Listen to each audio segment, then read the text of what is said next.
Recording live from the Northeast Georgia Business RadioX studio. This is Northeast Georgia Business Radio.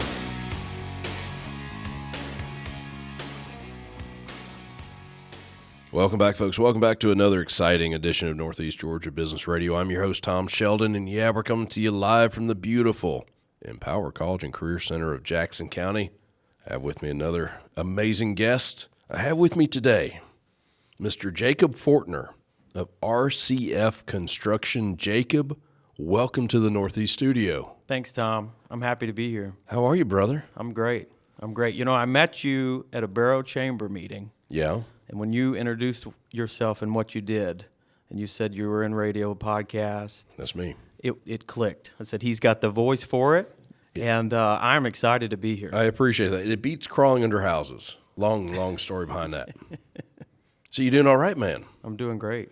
RCF Construction. You do some roofing, I think. We do. Yeah, roofing is the main thing. Yeah. Really enjoy the exterior side of home projects.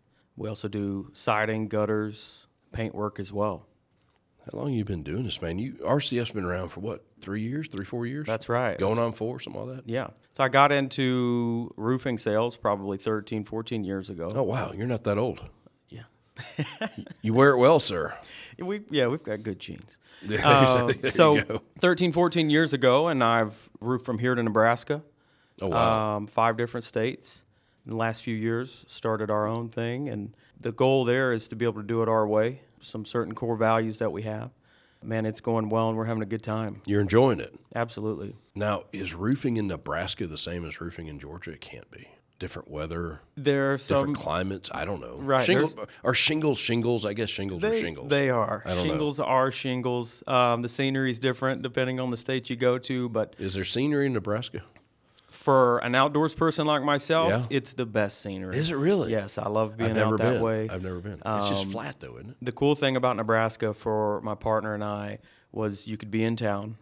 Within a few minutes, you could be out in the country and on a dirt road. And, it's peaceful. We did some hailstorm work in those areas and learned a lot through that process and able to bring that knowledge home and serve our clients now. Now, where are you from originally, man? I'm from Lawrenceville. You're from here. That's right. Yeah, from Lawrenceville. And had family in the Jackson County area as well. So what just hit you one day, man? I'm going to be a roofer. Not everyone says that. Personally, I'm afraid of heights. I don't think of roofs until I got one leaking. Then I worry about the roof. Right, exactly. It didn't wake up one day and say, hey, we're going to do it. Had the opportunity, though, like I said, in around 2009 or so, to get into the sales side of it. There was a lot of work going on at the time. Realized that it was something I really enjoyed due to the outside aspect, Yeah. the meeting new people aspect. Right. There's some freedom in that. There's a lot of freedom in that. I made a joke earlier. I don't think about my roof until there's a leak. I think a lot of people fall into that category. Wouldn't you think? That's correct. Normally it's a stain on the ceiling, and Exactly. someone thinks of the roof. Oh, boy, I get to paint a ceiling now. Great. Yeah. In this industry, though, especially the metro Atlanta area, sales folks for a lot of the different companies also drive that thought with the clients because a lot of guys take it to the street. They take it to the neighborhoods, right? Everybody Put a sign up. Put a little sign up. Yeah. Yeah. Your neighbor has storm damage. Yes. We must look at your house. Everybody's dealt with the door knockers. I had a client actually text me a moment ago with a little sign she made to put on her front door. Yes, I know the condition of my roof. And yes, I've got a guy. Nice. But, we don't blame them for going out and trying to get to work. They're hustling. They're hustling, yeah. But it's not so much our approach. We take a relational approach through the honesty and integrity that we bring. And we have some really awesome referral partners, and that's the way that we gain most of our business. By relationship. I like that. Is it fair to call people storm chasers? That's probably not that's probably derogatory. It's very fair. It's true, though. And it's an accurate statement. When I go back to telling you, hey, I've roofed in Kansas, Nebraska, that's what took us there, right? I don't regret it. Learned so much about the industry, about claims, about storm damage. Mm-hmm. It's really helped us as we've built a business now. I can imagine, though, in Kansas and Nebraska, the storms chase you. I'm just saying. They were pretty crazy. That's a horrible joke. It's a different world out there. It is. We saw hail there Yeah. that killed livestock. Oh, I believe that. Softballs. Yes. Really hard softballs at a high rate of speed. Yeah. Hail all the way into the living room. Oh, wow. Yeah. Through the roof? Yes. Through the wood. Through decking. Yeah. Wow. So it was a cool thing to see. Yeah, after the fact. Yeah. Yeah. Right. It's a really cool thing to leave, too. Yeah. We don't get that kind of weather here. Nor should we. Nor should anyone. In North Georgia. That's why this is the greatest place to live, right? It is the greatest place to live, period. I'm biased. We joked about different roofs or shingles, but what do people need to know about their roof? There's got to be some standards, things about their roofs they just need to know.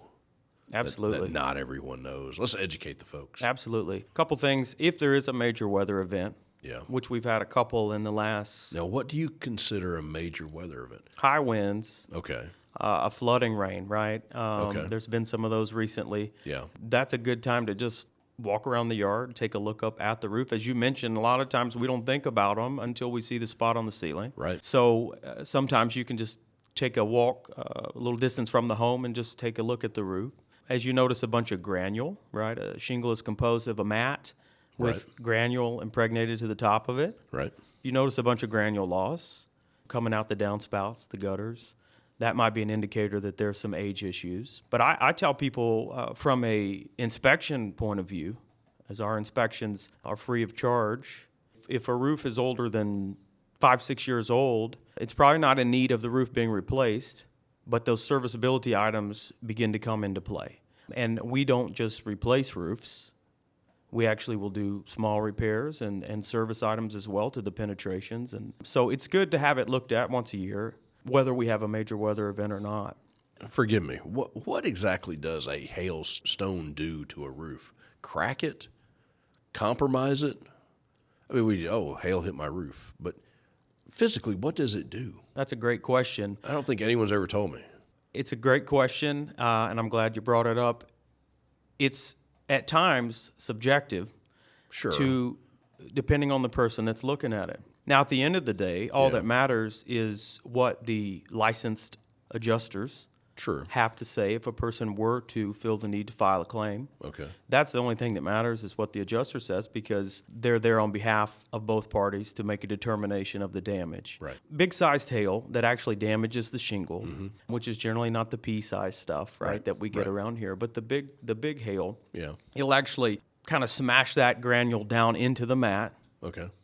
And then eventually that granule will start coming back out, right, as it loosens up. Right. There's not an exact shape to the way the hail strikes the shingle. Totally random, sure. Exactly. So depending on the size, it could be, the mat could be cracked. That's rare for here. It compromises the shingle itself in the way that it's put together that over time will present a problem and shorten that life. So it weakens it more or less. Absolutely. Somewhat speeds up the aging process, I guess, if it's weakened. Yeah. Okay. I've never had anyone explain that before. Well, on that note, you talked about the hail, so let's talk about wind. Yeah. Right? Because our homes are covered from hail, wind, obviously you got fire, flood, and then something like a strike of a tree that struck the home. But regarding wind, which we've had some high winds, as that shingle, the glue strip fails on the shingle, it can begin to lift up.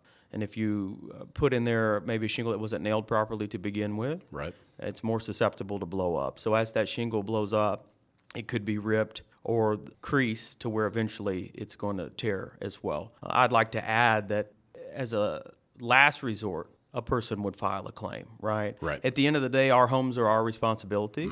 I do recommend those inspections to get an idea as to what's going on with the roof. But in not all cases is there a justifiable claim. And our goal at RCF is to assess the roof and determine, are there maintenance issues here at this home, which would be the responsibility of the homeowner to pay for, or is there an actual sudden and accidental loss that occurred here? Gotcha.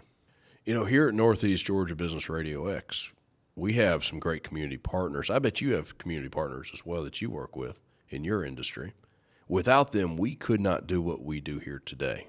One of our great community partners is the Green Insurance Group. Everyone has different insurance needs. Call Nick and his team today for a personalized assessment and find out how they can help protect you and your hard-earned assets. With years of insurance experience helping clients prepare for the unknown, they can help with a personalized business or individual assessment that can save money now and headaches later. Home, auto, fire, commercial, life, and much more. Visit greeninsurancegroup.net for all the details. That's green with an E, insurancegroup.net for all your insurance needs. And while you're at it, visit our new website, negabrx.com, to see all our great community partners. Jacob, you still there? I'm here. Awesome, man. Hey, we got bills to pay around here. You know how that is. I do. What were we talking about, man? We're talking about, roofs in Nebraska and Kansas, storm damages, what hail does to shingles. Cool stuff, man. Yeah. It's like science or something. There is some science to it. There's got to be. Absolutely. I got to believe you've seen some crazy stuff out there. You've been doing this a while, man.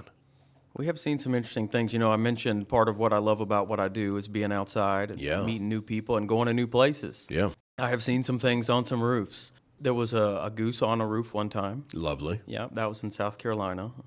Just a live goose, and that's where they decided to Just hanging out. land. I've never seen that before. Really? But a very interesting one is bullets. Really? You know, I have found 3 different roofs with a bullet stuck in it. Actually penetrating into the roof. Absolutely. Oh, wow. So, and we have been to one house where the bullet came from inside out accidentally. That can be fixed as well. The ones that were stuck in the shingles were very interesting to me. Took some pictures of those. And so you always wonder, well, we've always heard what goes up must come down. Somewhere, yes. So we definitely don't recommend anyone firing up into the air because they're causing roof leaks when they do that. I was about to say, so rifle shots, gunshots are not good for roofs. Is that what you're saying? Yeah. We have been able to fix a few because of that. We've found some bird skeletons on roofs, but I think there's a lot of bird activity on roofs. People see them land up there often. Around Halloween last year, I got up on a roof, and it was a very tall one. I got to the top, and there was a candy bar. This is not a roof anyone could have accessed without climbing and ropes and ladders. And so the client and I, all we could think was that a crow or something to that nature brought that 3 Musketeers up on the roof and was having a snack. So we have seen some very interesting things. You won't see that every day, will you? No. We've got one more really interesting one regarding a high-rise hotel. And as we did some work there, we learned at point in time that there was actually a person would come in, stay on the roof for periods of time. It took a while for them to figure that out. I thought it was... Like live? Yes. Wow. Yes. They said he would ride to the top and spend his days there. And the interesting thing to me is he was able to do it for quite a while. Wow. Wasn't causing anybody any trouble evidently, Hey. but one day someone asked, hey, what are you doing? Well, I guess everyone would leave you alone way up there. They would. His trouble was only in the getting up and down. That's true. We should have said earlier, you do residential roofing. Do you do the commercial? So we do... You brought up the hotel. Yeah, absolutely. We do have some partners that help us with some of that commercial flat roof application. Right. But whole different world. Yeah. We love shingle and metal work, whether it be residential or multifamily properties. We love to try to help clients with those. So when someone does have a water leak, let's back it down to our listeners who own houses and truly don't know a whole lot about roofing or shingles or anything. They develop a leak. Or maybe it's just simply time for a new roof. I mean, that does happen too. What do they need to worry about as they call people out? Because not everyone is going to find you the first time they try. Right. Absolutely. If life was that good, get a few people out. Other than calling yourself, just pearls of wisdom, what do people need to look for as they vet these roofers? That's a great question. I do want to say before I get to the vetting process, Yeah. when you notice something, Yeah. a shingle in the yard, or a leak stain in the ceiling. That's a bad sign when the Right. shingle's in the yard, yeah. I would like to advise, don't call the insurance company first. Really? Because some great information for your listeners is whether there's a claim. Not everyone has a claim. We've already said that, right? Not Right. everything that happens is justifiable to be paid through the insurance company. Right. So don't call them first, because what a lot of folks don't know is it can negatively affect your Oh, it does. your insurance credit rating, your standard with the insurance company, Yeah. just for calling in, Yeah. even if you have a claim that results in a zero payout. Yeah. So when we take, our slogan is the truth about your roof, and we want to bring that honest approach to let folks know, hey, you don't have enough damage to warrant a claim here. You only need a repair. Or this leak is from mechanical failure. It's not even from a storm. You wouldn't be covered in that aspect as well. So my number one advice when we first notice something is don't call the insurance company first until you have spoke with a trusted person about the condition of the roof. But as someone is trying to decide who to talk to, Yeah. I think it's important to consider their references, right? A lot of folks have reviews, and that's a good place to start. But look at the diversity of the references that roofing contractor or their sales reps have, right? Is it, do they have some insurance professionals that will recommend them? Is that important? I think it might vary depending on who you ask. I take pride in knowing that I have some insurance professionals across different companies that will refer me, because at the end of the day, these roofs are going to get done. Yeah. The work is going to take place. They know that, but they love it when they can find someone that's going to tell them the truth. Hey, this house needs a roof. Or, hey, this house has got a couple more years. A simple repair is going to get the client back in the road until that time frame comes. So I think the diversity of the references is important to know who backs this person. Who's given the reference? Yeah. Are they somewhat of your peers in the industry, the adjusters? When you're recognized by your peers in any industry. Right. That's great. Yeah, absolutely. It's more of the insurance agents and the sales reps, right, that we would have conversation with or meet, out in the field or through networking. Those are the ones that we love that are able to refer us. You built that relationship with them. Yeah, as we mentioned before, we love the relational side of it, right? We take care of people, we tell the truth, and then in return down the road, we know that we'll be the one considered getting the call back when the time comes to do the work. I'm sorry to cut you off. You're used to working with the insurance companies. Right. Yeah, we have some folks that, you'll have clients that maybe were potentially misled by Happens all the time. a salesperson. Especially when a house is being sold. Oh my. Yeah. And Free so- money. Yeah. Oh yeah. And Been the clients end up confused or upset as to why the claim is not being paid or why they weren't getting reimbursement when so-and-so might have said, hey, this is what's going to happen here. And so we go to those homes and do those inspections and just explain to the clients, hey, this is what is going on here. It all boils down to this. This is your responsibility as a homeowner, and this is the insurance company's responsibility that facilitates these losses. And oftentimes, people will realize, I did just have a vent that failed. It wasn't some catastrophic hailstorm like someone might have led me to believe. Right. And now we're going to take on this smaller repair and get this leak fixed and continue with the same roof for the next few years. Now, before we get out of here, you do other work than just roofing, gutter work, painting, things like that. Yeah, absolutely. Let's touch on that a little bit. Yeah, so we can replace siding on houses. We love to take old rotted siding, like OSB siding, and so we can remove all that, install hardy board or a fiber cement style siding, and paint the house. Really help with that exterior package. Our goal is to stop water from coming inside the house, Right. Whether it be from the roof, but also gutter failure, stopped up gutters that don't flow properly, that can cause water to back up in your house, or holes or rotted places in the siding. So you handle all that. Yes, sir. Nice. Absolutely. Someone's got a bad eave, bad fascia board.